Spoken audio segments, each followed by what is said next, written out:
This is the Green Corner Rebellion show, and today I am here with Brandon Sutton, the host of the Discourse. How are you doing today? I'm doing fine. It's great to be here. I don't get to do podcasts very often, so it's wonderful. That's good. So first question is, where are you from and where'd you grow up at? Well, I'm from Brooklyn, and I grew up in Brooklyn. Specifically, I grew up in a neighborhood called East Flatbush. All right, that's cool. And were you into Pokemon and Yu-Gi-Oh when you grew up? Absolutely, my man. I collect the Pokemon cards maybe around fourth or fifth grade, whenever they were at the height of their popularity. Whenever Pokemon cards first came out and people were first buying them, I was very into booster packs, very into like collecting them, had a whole binder full of them. I never played the game. Like I never got around to learning how to play the game uh, Hmm. until much later in life. I mean, the rules of Pokemon trading card game are kind of similar to a lot of card games. It's kind of similar to, I think there's probably a genre of card games it belongs to, but similar to Magic the Gathering. I did play Yeah. Yu-Gi-Oh. I still play Yu-Gi-Oh. To this day using like Switch or random like video games, but I don't play competitively. I'm big into card games. I love card games. All right. Yeah, I was really into. I probably watched more Pokemon than anything. I didn't really collect the cards. But I watched the show, and as far as Yu-Gi-Oh, I watched the show, and I played the game. I collected a lot of the cards. Like I had the Elementor Heroes, and I did what was it? Synchros. Everything good? Yeah, no, everything's fine. So here's the thing. Okay. I also love the Yu-Gi-Oh card game. I love the cartoon show, the anime Yu-Gi-Oh, right? It's kind of more of a cartoon show in my opinion. It doesn't have the Yeah. hallmarks of anime. I mean, well, power, friendship, gang of misfits, everything like that. Uh, I apparently there are 5 seasons of Yu-Gi-Oh. I know this is kind of a tangent. There are 5 seasons of Yu-Gi-Oh. I up until recently I had only seen the first two, Yu-Gi-Oh and then Yu-Gi-Oh GX. And Yeah. there's also 5Ds, which is like Yu-Gi-Oh on a trading card game plus motorcycles. Kind of stupid. It's kind of like what you call it, like Yeah, I Death didn't Race, like it either. Yeah. and and they incorporated kind of like the spirit kind of animal. It's kind of bullshit. What I also just recently watched the fourth season, which is Yu-Gi-Oh Zexal. Uh, Zexal, yeah. because there's Zexal and there's another one like V5 or some nonsense. It's not important. Whichever one has. Well, I don't know his name actually. What I like about Yu-Gi-Oh! Zexal, the fourth season, is that in prior seasons, like Yugi has Yami, his like sort of the spirit that possesses his Millennium Puzzle, who like controls his body or who like helps him when he duels, basically controls his body, who duels for him. In 5Ds, or rather in GX, whatever his name is, whose name I've totally forgot now. The main character Jade has Yuki. Jaden Yuki, exactly. Jaden Yuki has like the ghost of Karibo, of Winged Karibo, who like Winged gives him like bow, yeah. yeah, give him little hints. Don't know what they have in 5Ds. I guess he has that weird dragon or whatever. But what I like about Zexal is that in the previous seasons, like Yu-Gi-Oh! And GX, it's like that's cheating. Having Yami duel for you is cheating. Winged Karibo is not so much cheating because you can't really understand him, although it's kind of assumed that Jaden can. But being able to see card spirits is cheating when your opponent can't. I would argue. In Zexal, he just straight up cheats, which is great. It's just like the protagonist of Zexal, just straight up, he has like a dual monster that helps him, essentially win. Hmm. I never saw Zexal. I knew it existed, but I never watched it. Like, same with 5Ds. Like, I think I might have watched a little bit, but I didn't really like it. I played the Nintendo game for it, and I liked it, but I didn't necessarily like the show. GX was more of my time. I liked that the most. I think I was like 6, 7, 8 whenever that was a thing. Um, but yeah, Yu-Gi-Oh was definitely something I was into as a kid. What did you get your degree in college? I triple majored in college in sociology, anthropology, and history. All right. What made you do all three of those things? Well, actually, it's funny. I'm a bad student. I'm not very, but mostly I went into school for other things. But uh, I was not as, I would say, well versed in being independent, choosing my own schedule for classes, outside of electives or whatever, sort of move like sort of conceptualizing what it would be like to take one class at 8 o'clock, one class at 9 o'clock, one class at 10 o'clock, and then have labs and a bunch of those classes across the year. Like just like the workload, I just mismanaged it for a little bit. So I had to refocus after my first or second semester of like and essentially like sort of figure out what I like doing. I kind of just fell into those, well, not history and sociology. I kind of just fell into anthropology because, a friend of mine was taking a class for a general elective, and they were like, "Oh, take it with me. It'll be fun.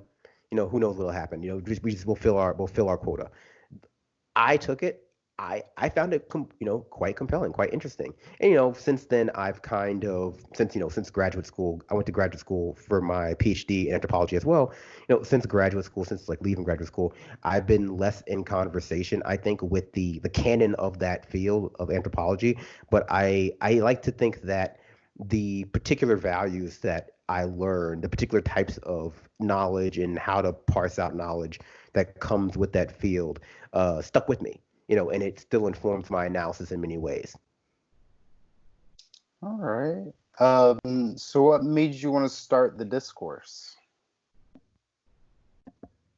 Well, it's funny as you asked that. I mean, I actually did a bunch of podcasts, like not a bunch of podcasts per se, but I it was just let me back up. It was 2015 or so, and I was finishing up my PhD. I was, taking my passed my master's, got my master's, was taking my PhD exams, my comprehensives, and that was all happening in the backdrop of like the 2016 presidential cycle.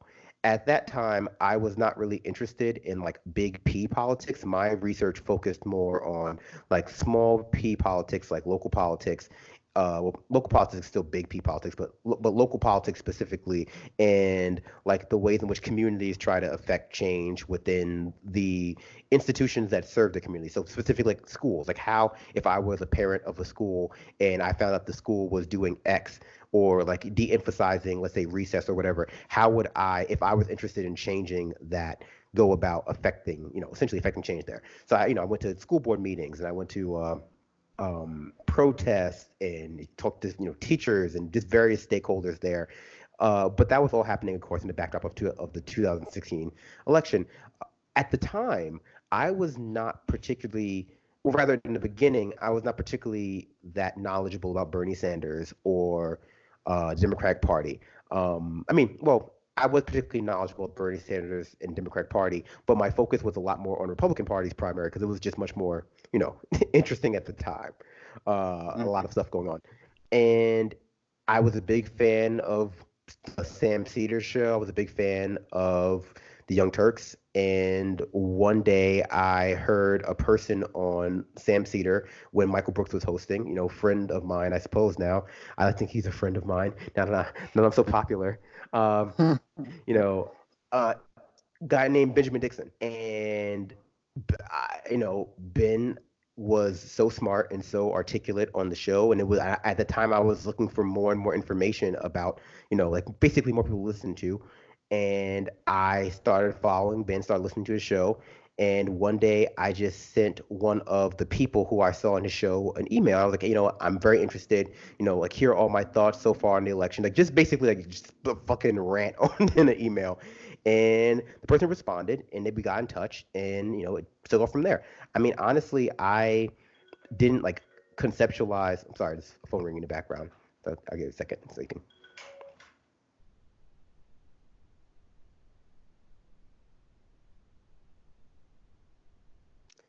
It's not awkward. I mean, I'll just let you just a little silence here so you know when to cut it out.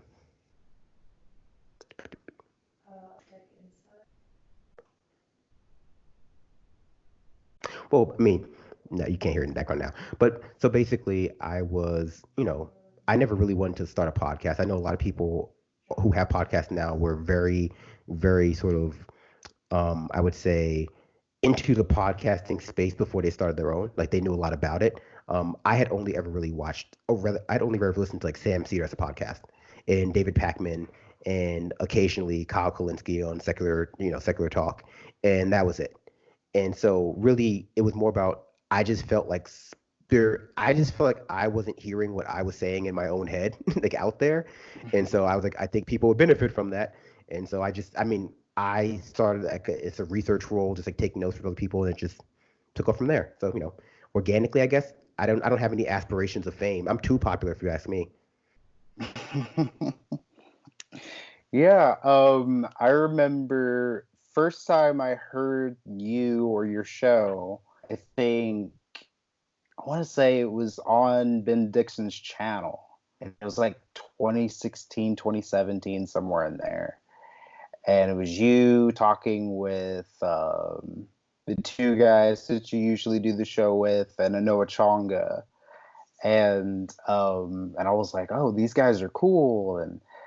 And then I don't know. I think you have a YouTube channel called the Discourse, but you never uploaded anything on there. So I just went like a whole year or two without hearing your show, and then I found it again sometime last year, and I was like, oh, look at this.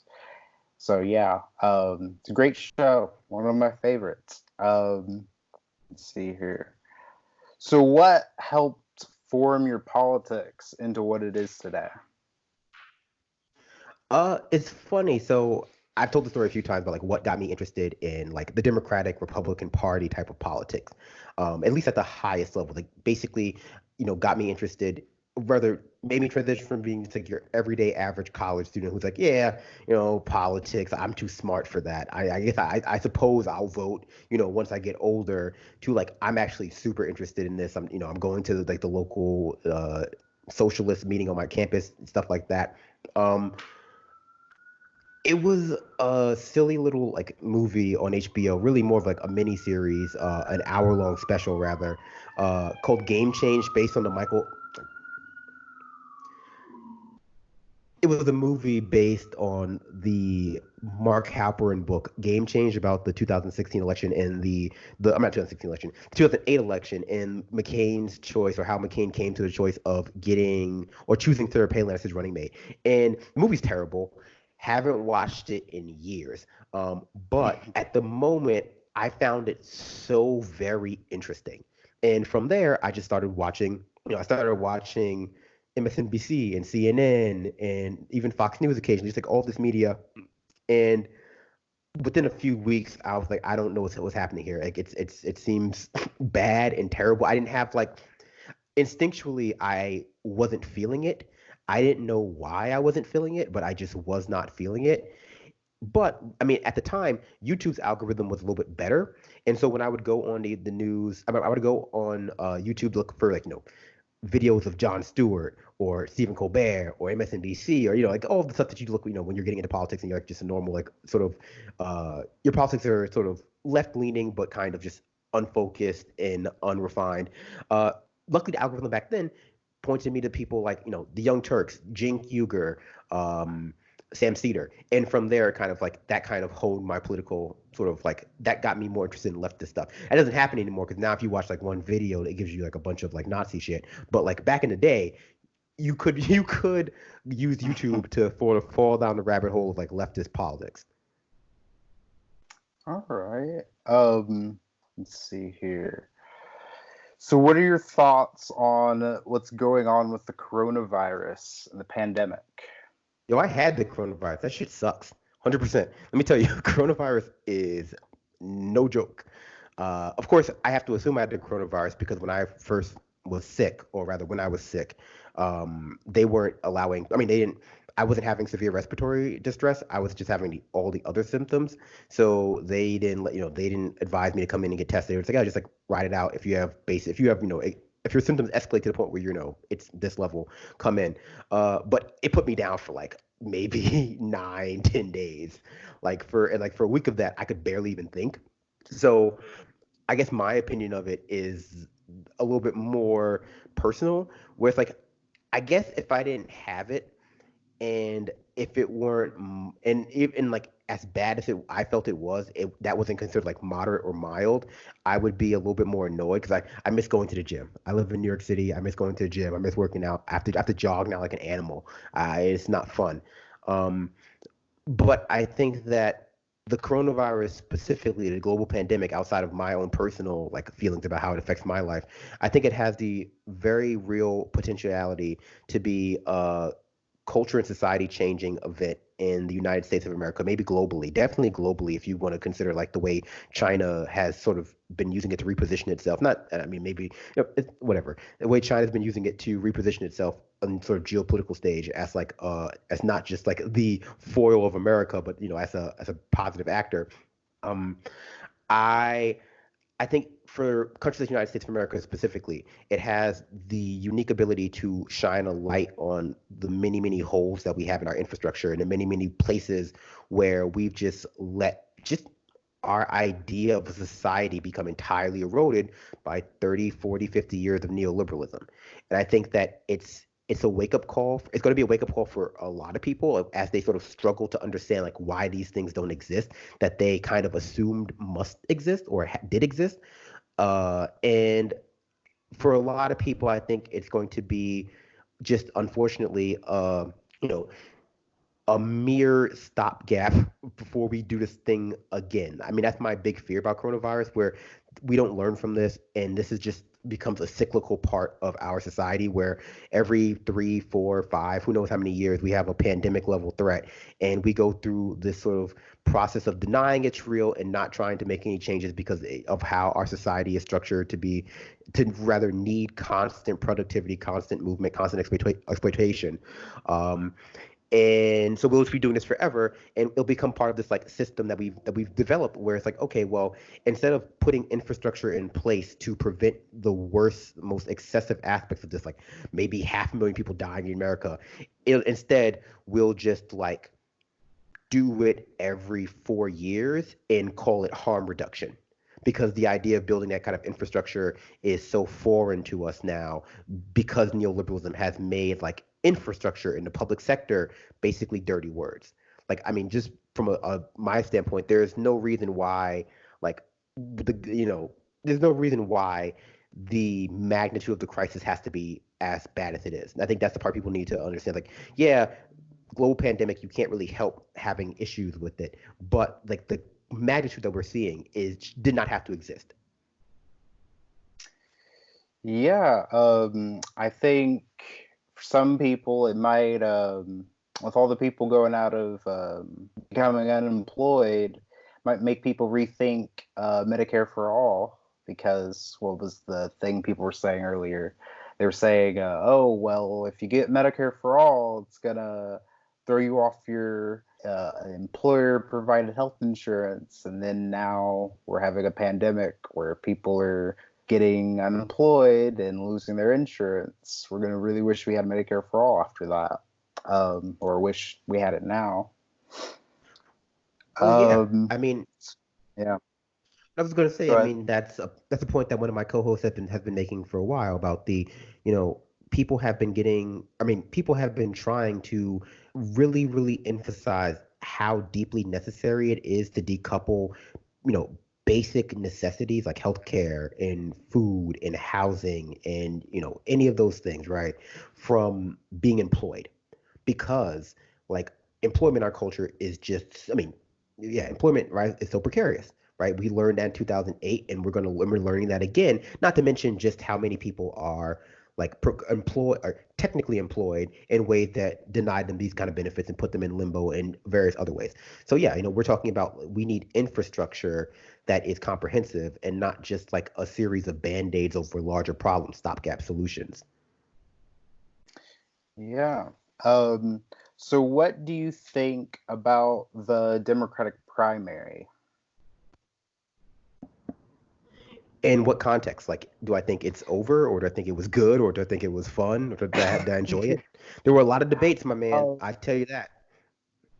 Um, I guess overall, and what do you think about it currently with Joe Biden having this rape accusation? Overall, I would say the Democratic Party primary was a debacle, but more or less what I expected.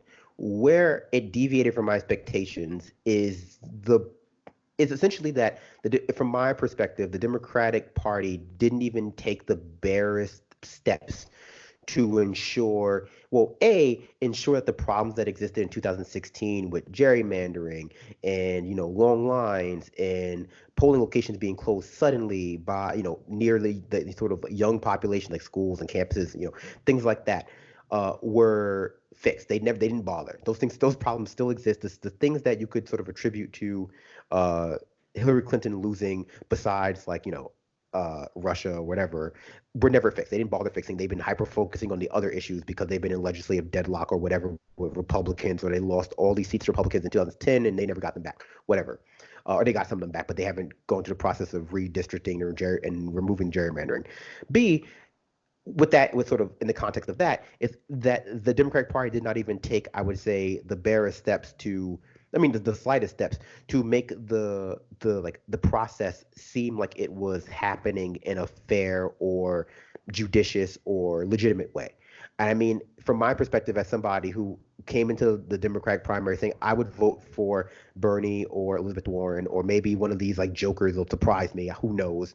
Uh, I came out of the process basically going like, okay, well, I don't think this was legitimate. I don't feel good about what happened. I don't feel positive about what happened. I don't feel like my side was given a fair shake. I feel like it was the barest minimum that they had to do to give the illusion of procedural legitimacy to it before just picking Joe Biden. I will say, I think Joe Biden was their last choice, but picking a centrist candidate, generally speaking.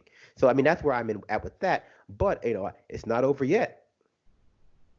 Yeah. Um, and one thing that I thought was the craziest part of the entire primary was a couple of weeks ago, whenever they had primaries, and after the CDC said, people should start staying home, shouldn't have any gatherings of more than 50 people, they just told people to go vote.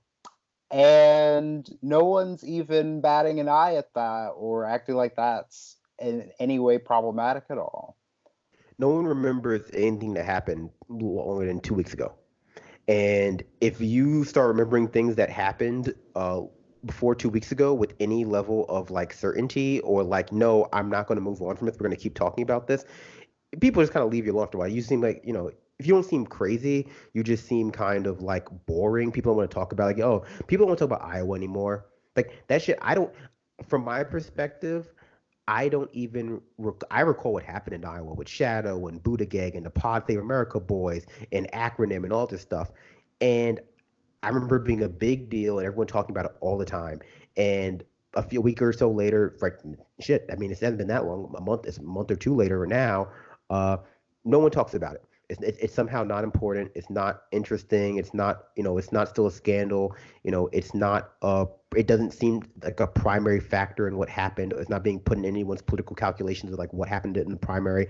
And for the life of me, I don't know what information came out in the intervening period that made it less important besides like time. I don't know if anything was figured out about Iowa's math being wrong in several districts. I don't know if anything was figured out about like Shadow and their connection to the Buttigieg campaign. I don't know if anyone figured out why the Pod Save boys were involved. I mean, when I say figured out, I mean like gave a legitimate excuse for why it wasn't problematic or why it wasn't improper. Instead, everyone just moved on. And so, I mean, to go to your point about the voting, people move on from that too. I mean, like obviously, not only were they encouraging people to go vote, they were encouraging elderly people to go vote and wait in these long lines that they knew were going to exist. And they also acted indignant when people like Brianna Joy or anyone with any common sense was like, hey, this is not a good idea. This is going to end up being the cause of a lot of people getting sick and maybe dying. And even like another factor of that, a lot of polling stations were still closed in younger districts. A lot of polling stations that were still open were allowed to stay open because they were in like senior citizen homes of black and brown people in Chicago. Yeah. And those people are getting sick now. And it's like, so the Democratic Party threw their base, like their most loyal voters, the older population, the older black population, to the wolves to just to disappear with their votes in the night, just to in the end ultimately just cut their Social Security. Yeah. Yeah, and how do you feel? What are your thoughts on the rape accusation, Joe Biden's rape accusation, and how the centrists are talking about it? Well, so I've been a little bit busy for the past 2 days, so I know of the accusation by Tara Reid, and I know of the sort of like the timeline of that she's been trying to get this accusation listened to since the 90s, that she was turned down by the Me Too and Time's Up organization based on dubious information that seems to indicate that they did it because of their alignment with the Democratic Party and Joe Biden, which believe all of that. Um, I am not aware too much of the centrist response to it, like specifically, but I can guess. I mean, it's probably a combination of most people are going to ignore it, not even going to mention it, not even going to talk about it, Yeah. not even going to broach it. The people who do broach it are going to either frame it as some sort of conspiracy theory that Russia is doing to delegitimize Joe Biden's campaign, that the left is doing to delegitimize Joe Biden's campaign, or if they haven't, decide that it's a lie, they're going to decide that it's not as important as getting Trump out of the office. And so, like, that would be my guess as to what's going on right now, like that sort of broad. That's basically everything you can do with it. But what I don't think is going to happen is that they're going to put that new information into what I would consider to be what they profess their beliefs to be about believing women, or you know their ostensible issue with Trump and his interactions with women on a personal level. From my perspective, like, I mean, this might sound a little bit like maybe insensitive, or I don't know, I don't know the right callous rather, or but like the information that Joe Biden it has is the accusation that is being lobbed against Joe Biden, that he has sexually assaulted Tara Reid. I can put that into the conversation with his past behavior being like really incredibly sketchy with women, which I've made fun of many times. But for me personally, it's not going to affect how I think about Joe Biden. It's like, it doesn't make me think less of Joe Biden. It doesn't make me think, better of Joe Biden. Obviously, um, because for me, Joe Biden was I was never going for I was never going to go I was never going to vote for Joe Biden, even from the beginning. And like, I don't really make the distinction between like Joe Biden being a bad person legislatively, like laundering the violence that he does to communities through like the Senate or through the presidency or through various, legitimate institutions of power, and him interpersonally, abusing his power to take advantage of a woman, take advantage of many women. Uh, so like, I mean, I think both are bad. I don't know. I'm gonna weigh them against each other, but I have very little respect or appreciation for Joe Biden. So it's like, All right. And my last topic slash question here is, what kind of music do you listen to? Who are some of your favorite bands and rappers and whatnot? well, I listen to. I hate using the phrase "I'm eclectic" because my tastes aren't really that eclectic, because they like there's a through line of I tend to like music that is high energy when I'm working out, like music would be rap or heavy metal or speedcore, or anything that like has that is not too intellectual. Like, if like I can't listen to Common while I work out because Common tries to like tell you stories and shit. No one's to bench press to the light by Common and Erica Badu. And if they are, they're not putting up any real weight. Or even like J-pop, anything that has like I don't need to be focused on to get me pumped up. When I'm not, when obviously I'm not working out, I prefer more easy mellow stuff. So like artists I enjoy, for example, when working out, like you know I like Kevin Gates, I like Nipsey Hussle, I like one of my favorites that people don't like, obviously. I like Childish Gambino's old stuff. I really like Childish Gambino's mixtapes. Basically everything up until Royalty, including Camp, including some of his other like, stuff. I very much like. I like this rapper named Khan, Kaaan. Um, I like, let's see, like Nocturnal, if you know of the death metal band Nocturnal. Um, I like, let's see. I'm trying to name things that are not like super popular, so like it's not just me going like, yeah, I'm a big fan of the Baby. You like, like the Baby. Everyone knows though, I am a big fan of Bad Baby. I'm a big fan of the Catch Me Outside girl. I will defend that she can rap to my grave. She's amazing. Like Mac Miller, I would very heavily recommend one of my favorite finds from 2019, Spillage Village, which is a supergroup comprised of Earth Gang, JID, and a few other people. Very good. Let's see, what else do I like? Listen to. I think that's basically the. I mean, that's mostly it. I listen to a lot of ignorant shit. Like I'm not a big fan of like shit like Immortal Technique. I don't like Immortal Technique. I don't think Immortal Technique is a good rapper. I'll be honest about it. Oh, of course I love Run the Jewels. Oh, Hmm. and of course Ugly God. Ugly God is amazing, and I heavily recommend his song Bernie Sanders. Yeah. Um, let's see here. I've seen you tweet about Havastank a couple of times, Oh, Hooba and Stank. Oh yeah, I love Hooba yeah. Stank. I'm a big stank. I'm a big stank fan. Let's see here. Do you like Limp Bizkit? I mean, he's fine. I've worked out to Limp Biscuit multiple times. Also Papa Roach, Yeah. also Slipknot, also what's it like Disturbed.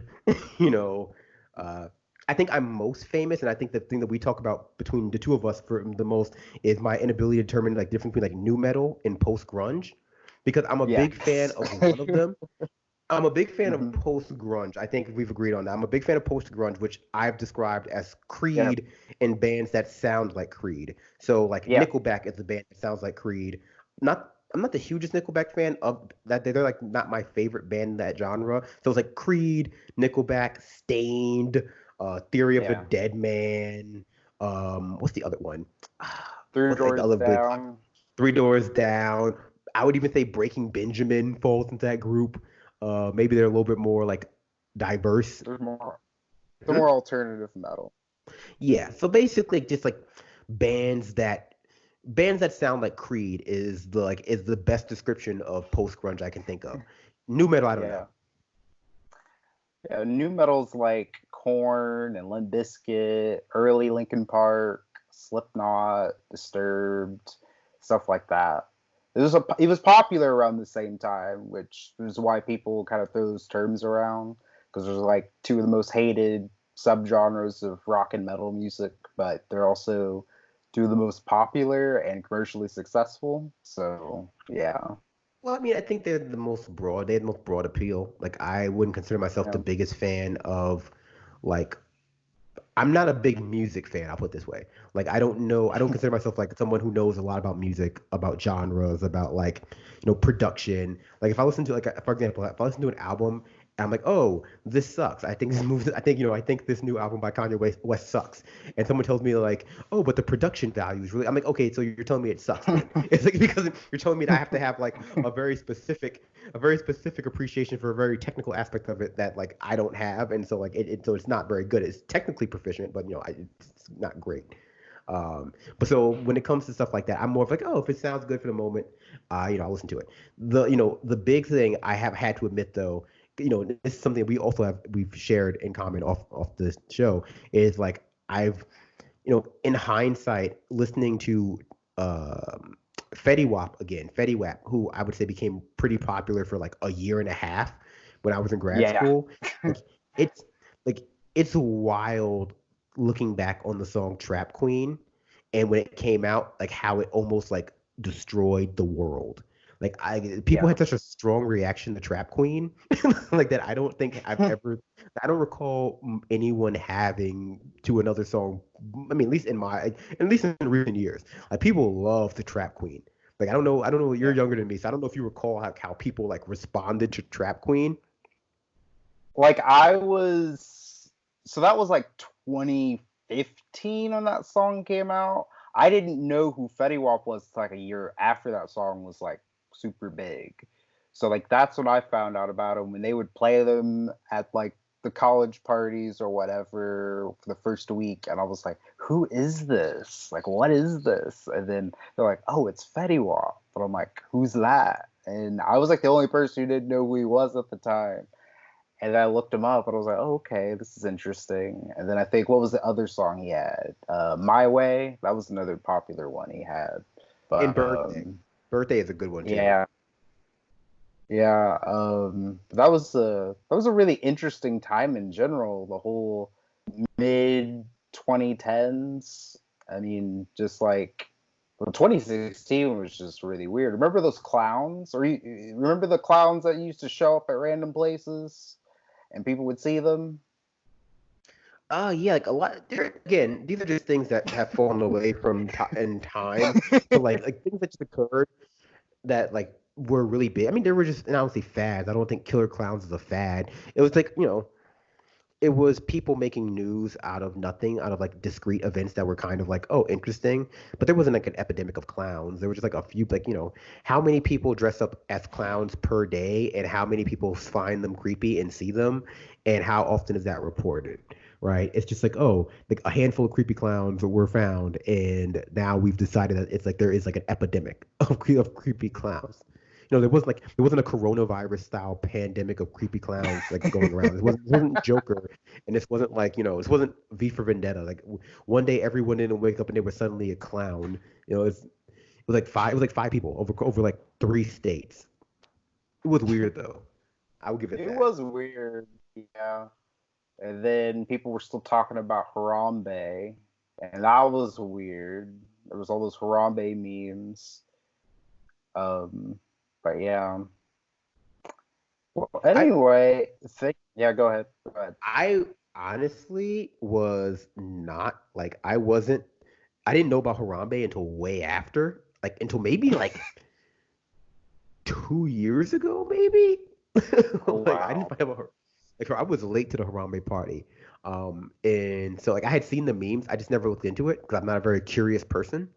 Hmm. So you know, but from that point, like I stand with Harambe. His death was a tragedy. Really, Yeah. if you look at the two deaths that defined the past decade or so, I don't know when Harambe happened, so you have to forgive me if something's wrong. Say Epstein and Harambe. You know, Harambe is in heaven though, and Epstein is quite clearly not. He's either in the other place or obviously has been replaced with a body double. Yeah. All right. Well, thank you very much for coming on. Where can we find you on social media, and where can we find your show, The Discourse at? Well, you can find me on social media or on Twitter. I'm not on any other social media but Twitter at Pretty Bad Lefty. Pretty bad and lefty with a Y instead of an IE, I guess. Where I change my username constantly to whatever I find funny to keep myself from being bored. So, it is what it is. And you can find the discourse on basically all the places that host, podcasts on Spotify, on iTunes, on SoundCloud, on Patreon. You can find it at, you can listen to it wherever. You can probably like tune your ham radio into it once we've gone past the collapse of society and I'm just recording Mad Dog style like in Fallout from a from the nearest radio show station. All right. Thanks, man. No, thank you. It was a pleasure.